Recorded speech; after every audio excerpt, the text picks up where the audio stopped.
Haz's hell is just beginning. Meg chaos sends the cat among pigeons, pushes Haz out of touch with Meg. Prince Harry's statement, in which he claimed the media had crossed a line when covering his relationship with Meghan Markle, was described as a hot tongue of flame by royal correspondent Johnny Diamond.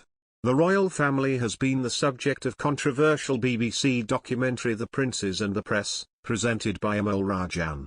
The first episode of the two-part programme, which aired yesterday, examined the relationship between the media and Prince William and Harry. It looked at how the princes have tried to manage the press and the tension between the roles they were born into and their desire for a private life. The documentary also revisited Harry's unprecedented statement in which he accused the media of crossing a line with their coverage of his relationship with Meghan. He claimed in an extraordinary 2016 statement that there had been racial undertones to the press coverage and feared for Meghan's safety. In the documentary, Sky News royal correspondent Rhiannon Mills recalled her surprise when the statement was first released. Ms. Mills said, "I was sitting at home, it was a weekday morning, and all of a sudden this statement drops in my inbox. And for a family who we always hear that mantra never complain, never explain, this was extraordinary." The Duke of Sussex, who at the time had only been dating Meghan for a few months, released the statement via a royal spokesperson. It was met with widespread surprise in the UK, due to its direct and outspoken language, a departure from the customary, terse royal communications. BBC royal correspondent Mr. Diamond said, "It was a hot tongue of flame, that statement, and that is not the way that a press advisor would have phrased anything. But Harry felt he wants to do it." The statement was also unique in its direct and public reference to the private life of a member of the monarchy. The statement claimed, "The past week has seen a line crossed. Meghan has been subject to a wave of abuse and harassment. Some of it has been very public. The smear on the front page of a national newspaper, the racial undertones of comment pieces, and the outright sexism and racism of social media trolls and web article comments." The palace statement also mentioned nightmarish nightly legal battles to keep defamatory statements out of newspapers, and Meghan's mother Doria Ragland having to struggle past photographers to get to her front door.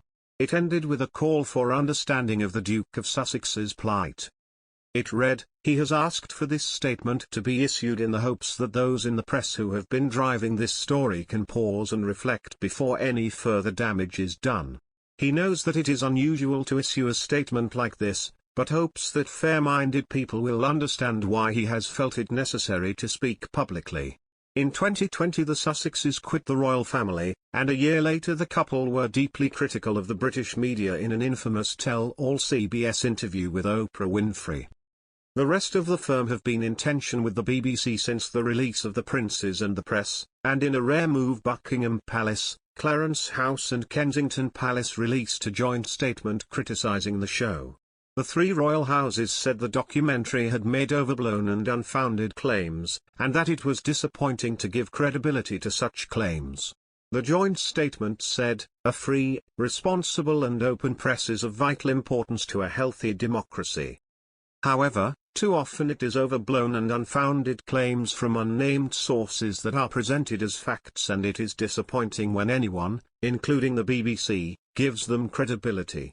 The documentary had used first-hand testimony from royal correspondents and explored suggestions that negative stories about the royal family were based on information from people connected to other royal households. In response, the BBC said the programme was about how royal journalism is done and features a range of journalists and the newspaper industry. Prince Harry spent his royal tour to Australia and New Zealand staring daggers at the journalists who accompanied him and Meghan Markle on the trip, a royal correspondent has claimed. The Duke of Sussex's sticky relationship with the media has been well documented since his mum Princess Diana's death in 1997. During a recent virtual summit, the 37-year-old claimed the word Megxit was created by trolls before being amplified in the media. Now, the new BBC documentary The Princes and the Press has taken a deeper look at the royal family's relationship with the media.